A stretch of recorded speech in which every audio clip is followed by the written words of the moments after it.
Hello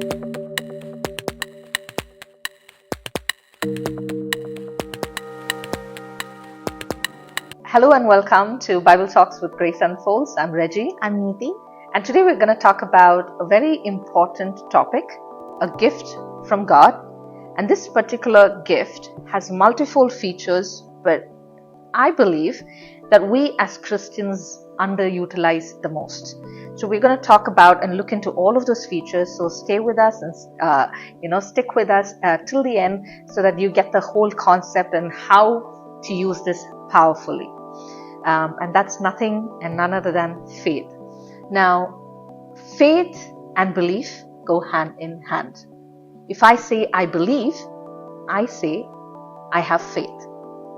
Right? So belief is the result as the gift of faith or as a result of the faith that I have. Yeah. So if you like one of the famous example which all of us know, so I'm just going to talk that because that's like the common ground for all of us, is when we say faith, we actually think of Abraham.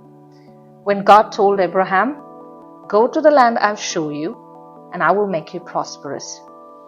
Abraham had no clue where he is going. But Abraham obeyed and he just went.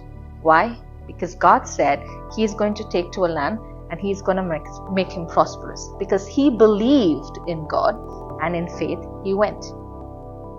And when he was told, go to the mountain of Moriah and there you sacrifice your son Isaac. And when Isaac asked him, where is the animal that's to sacrifice? He just said, God will provide. The belief. And that's why St. Paul writes about Abraham in the letter of Romans. He says Abraham is linked to righteousness. When you believe, you are made righteous with God and you are justified.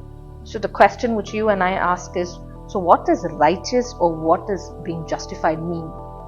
Very simple. When I say I'm made righteous with God or I'm justified by my God, it simply means that the law which was serving against me can no longer be used against me. What I'm supposed to be punished for, I'm no longer being punished for. And that can be done only by faith because I believe. We all know John 3:16. Yeah, one of the famous words. We all know it. And again, I'm using the same point again, which is common ground for all of us. God so loved the world that he gave his only begotten Son, that whoever believes in him shall be saved. Faith is the only way you can be saved.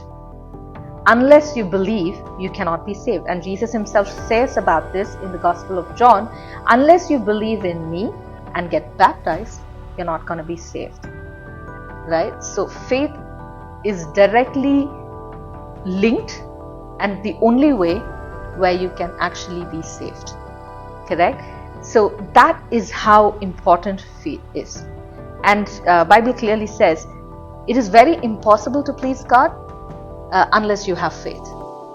Because you need to believe that God exists and only then you can come and ask him, God, can you do this for me? God, can you do that for me? You need faith for that. So your soul gets saved, becomes righteous, you become justified through faith. And that's how important faith is. Now, in the beginning, I actually made this statement that faith has multiple features. And what we do not know or realize is faith is not just linked to my soul or my salvation. It can do a lot more than what we are aware of. And we're going to look into that. So the question then is, fine, it can save my soul. I get justified. I get saved. I become righteous. What is it can do for me here on earth? How is it going to help me while I battle myself, walk that narrow path? How is it going to help me? So that is a question that we need to ask for ourselves. So what is it you think? And that's a question which probably we all need to answer. How is it going to help me here on earth? It's interesting that you were saying we need to ask a question. I feel it's very rare we question ourselves on a day-to-day basis. We're very quick to question somebody else, but let's take these next couple of minutes and next couple of moments and ask ourselves the question, you know. And what I was thinking about when you were talking about John 3:16, everything that's not new to us, we say it so many times, you know, how much of it do we really absorb and embrace is something I want to ask today. And let's take this as a term for the sake of discussion. Uncommon faith. Now we've heard faith, but let's think about how ordinary is my faith versus how uncommon is my faith. Right? Now, interesting line, uncommon faith. Yeah, because I just always think there's probably degrees of certain things. I'm quite certain there must be a certain degree of it. Like maybe I start at step 1 and I'm looking at somebody who's at step 10. So how do I get from step 1 to step 10? And this is not just about faith. This is something that human beings are sort of wired to think about for every other thing, every other time, right? In the Gospel of Luke, okay? In the Gospel of Luke, in chapter 5, I'm just quickly going to turn to it. We can take that as an example for our discussion. Simon Peter was fishing. What happens for fishers? Go into the boat, cast the net, find some fish, come back. That's their daily meal, or they sell it. That's their livelihood. And this gentleman was out fishing through the entire day, and we all know he found nothing. So they're resting, probably going to call it a day, thinking that they're not going to find anything. And Jesus comes along. Jesus said, why don't you cast the fish on one particular side of the boat? Now, we all know the story. We're not getting into the details there. So he says, okay, Master, I will do it. But here's what we want to think about. We go right to the end of the story and say, become fishers of men, etc., etc., etc. Wonderful. But let's take 10 steps back.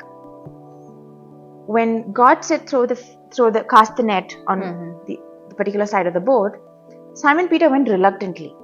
He's not so sure that he's going to get some fish. I mean, who is this man who just comes and says, go and cast a net on the other side? I am the fisherman, right? And yet he went. And miraculously, they caught fish. Now, there were two terms that the Bible uses. And you can read about that. Chapter 5, verses 1 through 11 or 12. You can read that entire passage.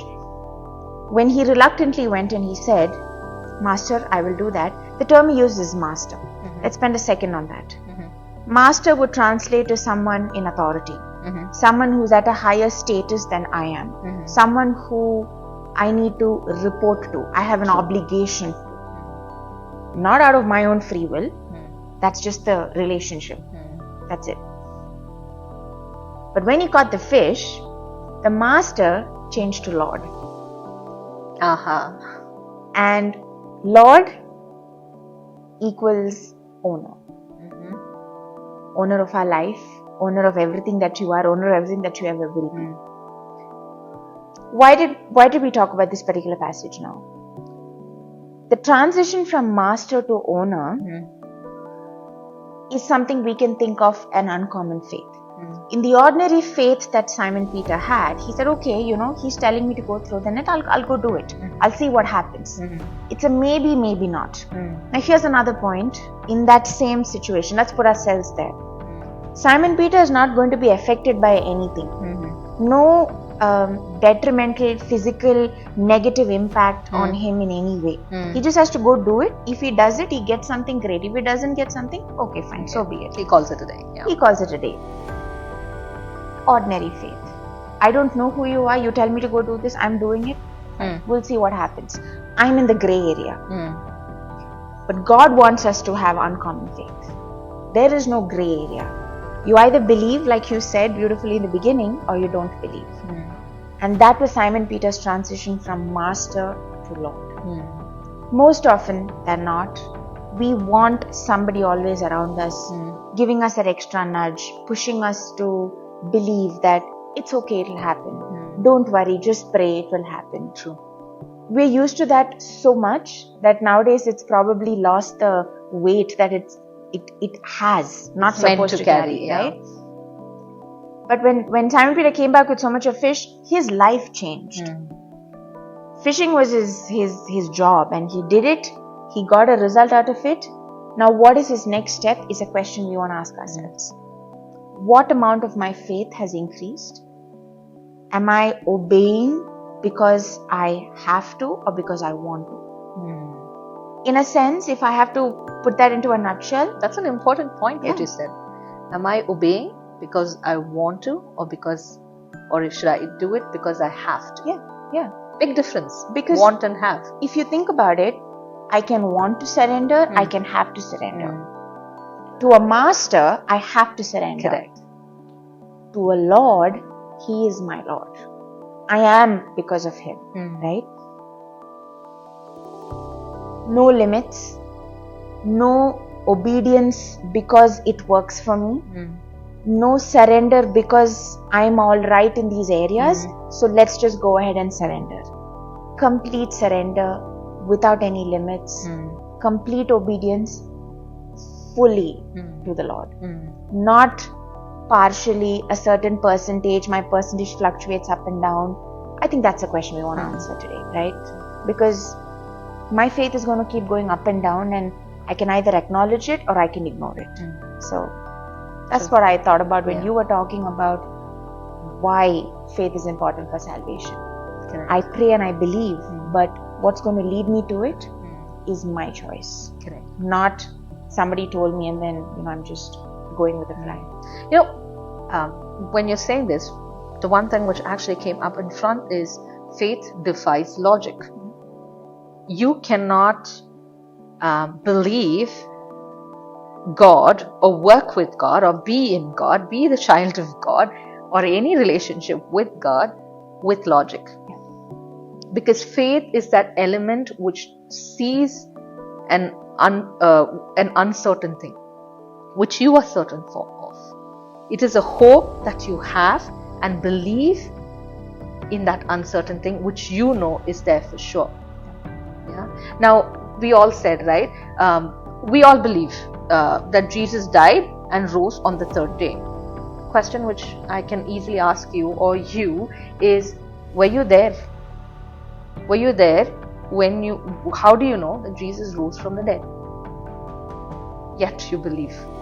Somebody told me, my parents obviously, elders in the family, I'll go with it. Correct. But then what makes you come back and say, Jesus is my God? Yeah. Right? Is a question which we need to actually think of. It is a belief that God died and rose again and He's become victorious over death. It's a belief. I didn't see it, but yet I believe. And if I don't believe, then my salvation is in question. Then my soul is in question. How do you know that you have a soul? How do you know when you die, you have a soul that you need to be resurrected? It has to be resurrected back to heaven.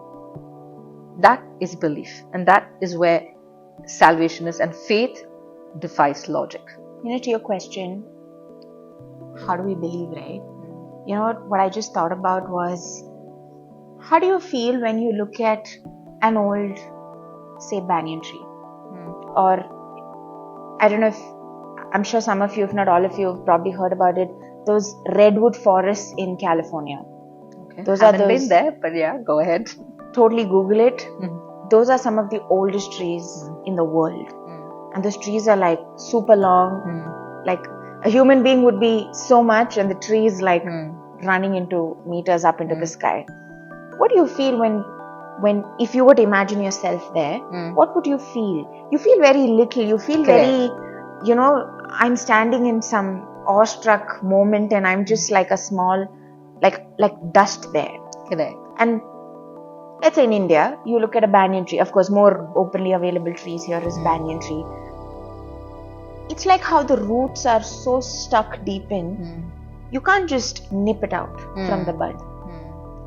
that tree was growing. The roots went deeper, and it's holding on really tight.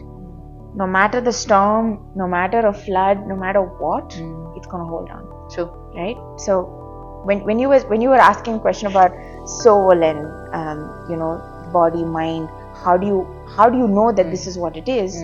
I was thinking about a tree. How many of us can really be trees planted in a particular place, right? Beautiful. So again, I'm going to come back to the question of, we spoke about soul, we spoke about our salvation, our righteousness, and being justified. But the other question which I have is, right here I'm on earth, I'm still living, I can touch you, I can feel you, I can touch this, I can feel. If I pinch you, you're going to feel the pain, no? Yeah, so I'm going to feel the pain of things when things are not going my way. I am going to get hurt, I'm going to get wounded, I'm going to feel different things, I'm going to feel joyful, happy, sorrowful, and all of that. So what can faith do for me here on earth? The other feature of faith is it can heal you and it can deliver you. The classic example is in the gospel, where the Roman officer would send the Jewish elders and say, can you heal my servant? He's unwell and he's going to die. And then the Roman officer stops him midway and says, I'm not even worthy for you to come into my house. You just say a word and my servant is going to be healed. Wow. And Jesus himself, when he heard that, was amazed. And what healed that servant was the faith of the Roman officer. It can bring healing. Faith can bring salvation, can make us righteous, can make us justified, and it brings healing. The second thing which I want to bring in the same context, right? When Jesus, who's God, himself walked into Nazareth and started speaking, most of them were talking about, isn't he the son of Joseph the carpenter? Aren't his brothers and sisters living nearby? I mean, what is he doing here speaking? And Jesus was amazed at their unfaithfulness. God, who's God himself, where the entire being, everything was created for him and through him, right? Did not heal many people because their faith was less, and they were trying to logically analyze who this man is. Yeah. Right? And God just, healed a couple of people and just walked away. That's why faith defies logic. Faith can bring that healing. The second thing which faith can do is it can deliver you from a demonic attack. It can deliver you. And the other classic example which we have is the woman who comes crying out to God and says, can you please deliver my child who's been possessed by the evil one? And God testing her faith. It's important because sometimes we get tested in faith. God makes this statement saying, it's not good to give the food of God's children to the dogs. And she, in her faith, answers, yes, master, but even the dogs eat the leftover food fallen from the tables, under the table. And he says, go, your daughter is healed. Deliverance right there because of the faith. That is the beauty of faith. It can deliver you, it can heal you. The one final thing in the same concept of physical things that we can do, right, in faith is the devil going to attack you? Absolutely. Are you a believer? Absolutely. Then you are the target of the evil one, right? But are you afraid? I'd be lying if I say no. Okay. So if we're being afraid, right, there's something which we need to work on our faith, because the devil is going to throw arrow at us, and we all have this certain degree, because sometimes we can get, let's be honest, we are a human being and there's only so much we can do. An evil one is a powerful one. It's written in the Bible. It can do things. It's got its own, because when it was cast down, the power was not taken away from him. So he's powerful. Now, when he's going to throw arrows at me, when he's going to try weaken me, what is it that is going to save me? One of the armor which I need to wear to protect myself which St. Paul writes in the book of Ephesians, is the shield, which basically, as I get the arrows, I need to take cover and protect myself, because if I don't, every arrow is going to cause me a wound. It can even take my life, right? And the shield will protect me from the arrow, right? From the enemy's work. What does this mean? Put faith as your shield, and so that you get protected. So that's the question which I have. It's something for you also to ponder on. What does it mean, faith as a shield? It simply means this, right? Faith, if I have faith, I believe that no matter what is going to be thrown at me, my God is there to protect for me. No matter what's going to come my way, even if I have to walk that narrow path, even if I have to walk in that fiery one, I'm going to be okay, because my God is protecting me. My God is saving me. My God can heal me. My God can deliver me. And if I don't have that faith, my anxiety level will be up the roof. I'm always going to worry. Who's going to do what to me? And what is going to happen to me? My anxiety, my worry, and all of this, how am I going to live? What is my next step? I will always be in constant worry. And trust me, that's not a great place to be at. Perfect love casts out fear. Amen. So, the faith in me should be able to protect me from the evil one. Hallelujah. Now, these are the things that faith can do for you.